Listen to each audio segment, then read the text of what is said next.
Hello ધોરણ 9ના વિદ્યાર્થી મિત્રો, આપણે સજીવોમાં વિવિધતા પ્રકરણ 7ની ચર્ચા કરીએ છીએ. આજના આ વિડીયોની અંદર આપણે એક તફાવત લઈશું અને બે વૈજ્ઞાનિક કારણોની ચર્ચા કરીશું. હવે આપણે પ્રાણી સૃષ્ટિનું વર્ગીકરણ લઈ લીધું. એમાં છેલ્લે આવ્યો તો સસ્તન વર્ગનું પ્રાણી, અને એમાં પણ જે ઉદ્વિકાસ છે, ઉત્ક્રાંતિ છે, એની જે છેલ્લી ટોચ ઉપર માણસ નામનું પ્રાણી બેઠેલું છે. હવે તમે છો અત્યારે વિદ્યાર્થી, તો વિદ્યાર્થીઓનો એક જ પ્રશ્ન હોય કે આ વસ્તુ યાદ કેમ રાખવી. તો યાદ રાખજો મિત્રો, આપણે હંમેશા વિરોધી વસ્તુ યાદ રાખી શકીએ છીએ. બરાબર, સરખામણી આપણે બહુ જ જલ્દી કરે છે. પછી માણસની કોઈ પણ જાત હોય, વિદ્યાર્થી હોય, શિક્ષક હોય કે ગમે, તો તફાવત વાળો જ્યારે તમે પ્રશ્ન કરો ને, ત્યારે લગભગ તમારા ઘણા બધા પ્રશ્નો ભેગા તૈયાર થઈ જતા હોય છે. હું તમને શીખવું છું, તમે બીજા તફાવતો પણ બનાવજો. આપણે વાત કરીએ મત્સ્ય વર્ગ અને ઉભયજીવી વર્ગ. બરાબર, હવે તમને પહેલા એક વાત કરી દઉં મત્સ્ય વર્ગની. આ બધાની વારંવાર ભૂલ થાય છે કે કૌંસમાં. મત્સ્ય વર્ગમાં બધા લોકો જ્યારે ઉદાહરણ લખે ને, ત્યારે બધી માછલીઓના નામ લખે. ભેગું વહેલ માછલીનું નામ પણ લખી નાખે. આપણે વહેલને માછલી કહીએ છીએ, બરાબર. પણ જો તમે આ ઉદાહરણમાં વહેલ માછલી લખો અને જો પરીક્ષા તૈયાર હોય તો તમારો માર્ક ખાલી જાય.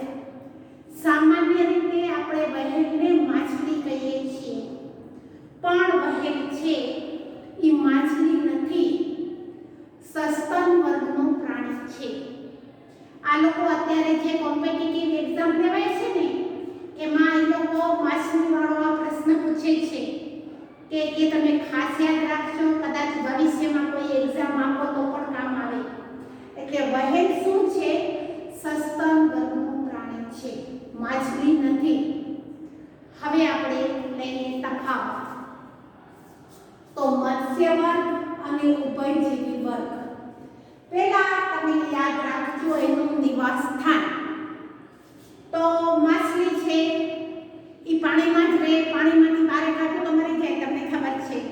એટલે મત્સ્ય વર્ગ છે એ પાણીમાં રહે છે, જ્યારે ઉભયજીવી વર્ગ છે એ પાણી અને જમીન એમ બંને જગ્યાએ રહે છે.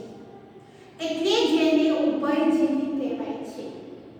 બરાબર, એટલે પહેલો તમને યાદ રહી ગયો. હવે પહેલી વસ્તુ આપણને જોઈએ ઓક્સિજન, એમ આ લોકોને પણ જોઈએ શ્વસનની ક્રિયા કરવા માટે. તો બીજો પણ યાદ રાખો શ્વસનનો. તો શ્વસન માટે પાણીમાં હોય એને શું જોઈએ? ઝાલર. એટલે માછલી પાસે શું હશે? મત્સ્ય વર્ગ પાસે શ્વસન ક્રિયા માટે ઝાલરનો ઉપયોગ કરે છે. જ્યારે આ ઉભયજીવી તો બે જગ્યાએ રહે, એટલે એની પાસે બે બાબત છે.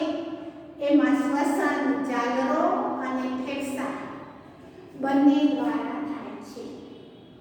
બરાબર, પહેલા શું યાદ રાખ્યું? નિવાસ સ્થાન. પછી શું યાદ રાખ્યું? શ્વસનની ક્રિયા. ત્રીજું આપણે લઈએ હૃદય. તો જુદા જુદા જે સજીવો છે એનું હૃદય જુદા જુદા ખંડોવાળું છે.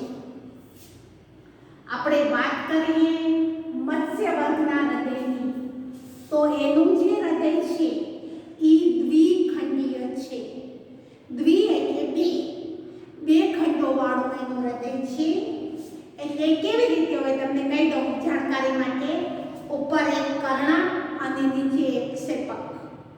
માણસનું હૃદય તમને ખબર છે 4 ખંડોવાળું હૃદય છે.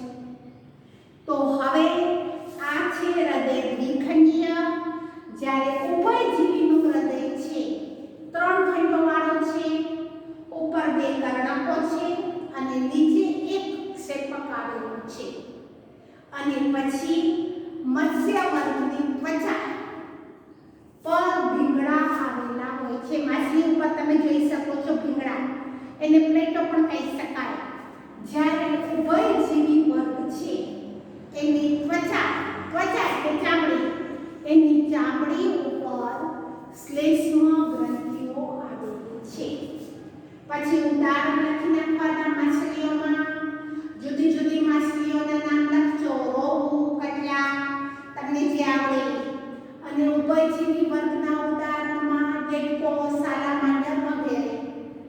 હવે વિદ્યાર્થી મિત્રો, તમને એક પ્રશ્ન ચોક્કસ થતો હશે કે આપણે વાત કરી કે ઉભયજીવી પ્રાણીઓ છે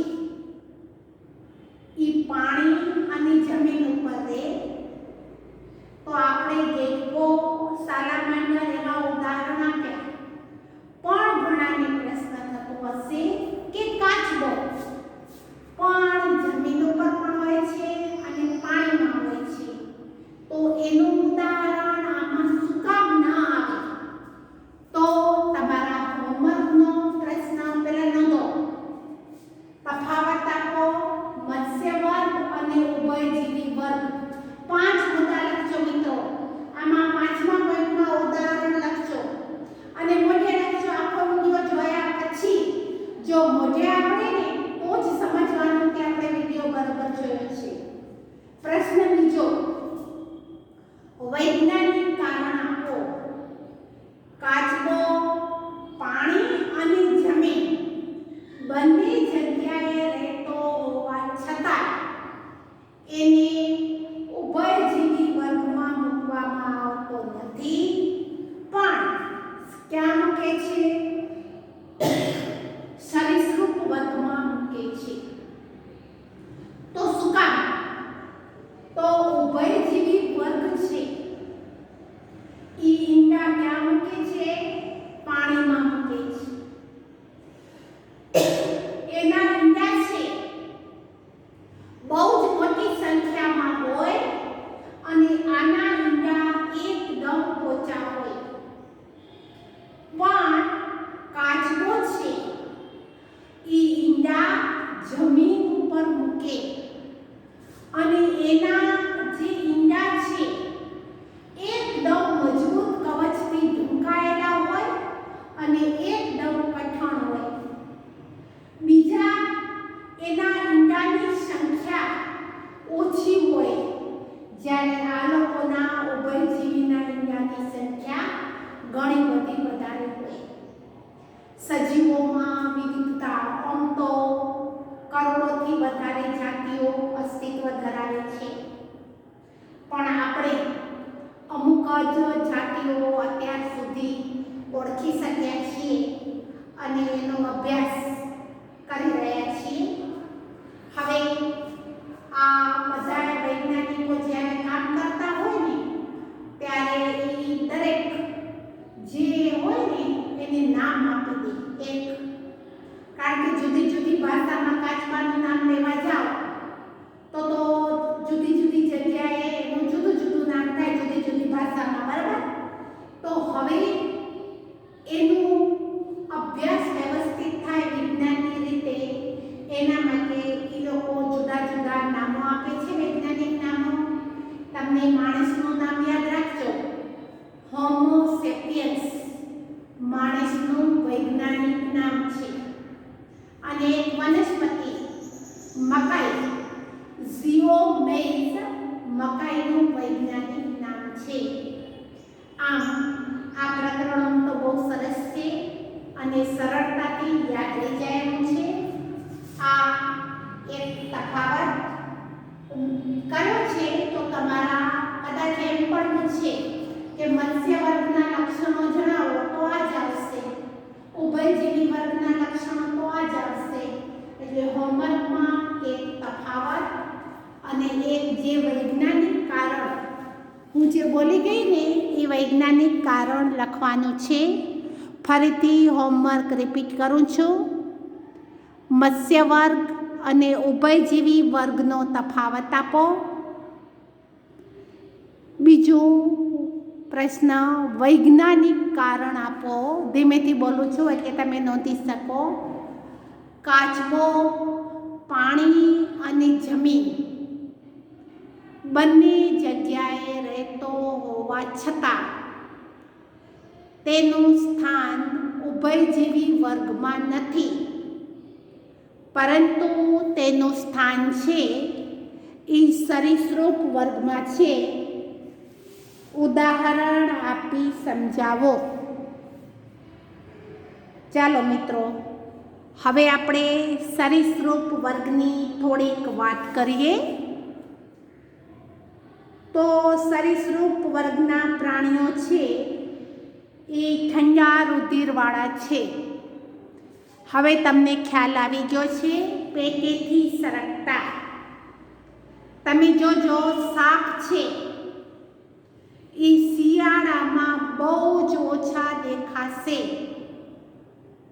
કારણ શું?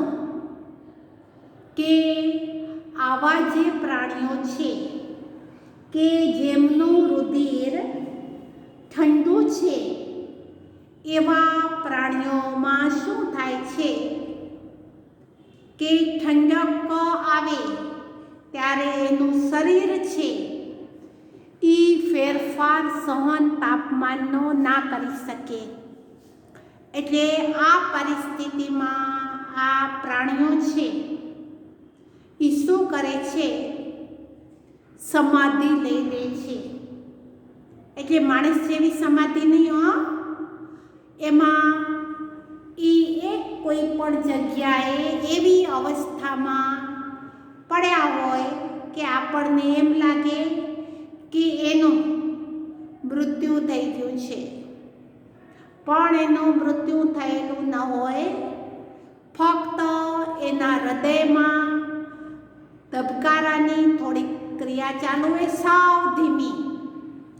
અને બીજું, એમાં શ્વાસોશ્વાસની પ્રક્રિયા પણ ધીમા દરે ચાલુ હોય. હવે તમને પ્રશ્ન થાય કે બેન એમને એમ પડ્યા હોય તો બીજા પ્રાણીઓ એનો શિકાર ન કરે? ના મિત્રો, સાંભળજો.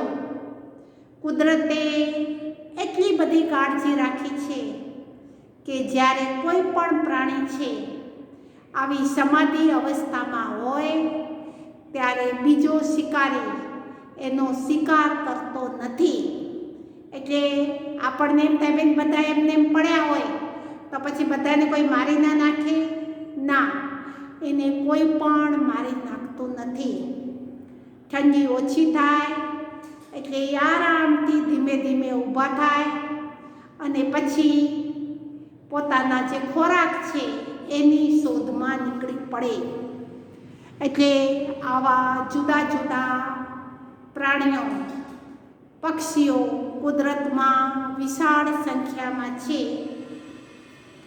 ઘણા લોકોને શોખ હશે તો ટીવીની અંદર, ડિસ્કવરી ચેનલની અંદર આવા પ્રાણીઓ વિશે ઘણી બધી માહિતીઓ આવે છે.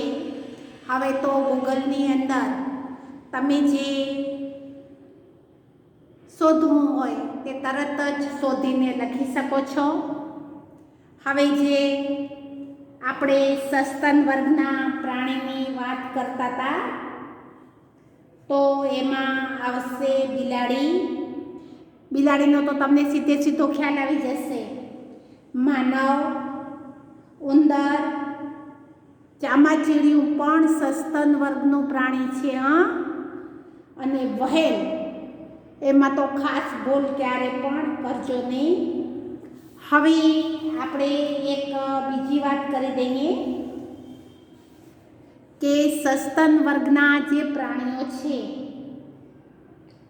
એ સમતાપી પ્રાણીઓ છે. એટલે દરેક ઋતુ છે એનો જે તાપમાનનો ફેરફાર છે એનું રુધિર કરી શકે છે. હવે બધા જ સસ્તન વર્ગના પ્રાણીઓ બચ્ચાને જન્મ આપે છે, પણ એમાં પણ બે અપવાદ છે. સેપો અને બતક ચાંચ એ સસ્તન વર્ગના છે, પણ સરીસૃપની જેમ ઈંડા પણ મૂકે છે. અપવાદવાળા પ્રશ્નોની ચર્ચા આપણે પછી કરી લઈશું. આજનું કામ એટલું જ.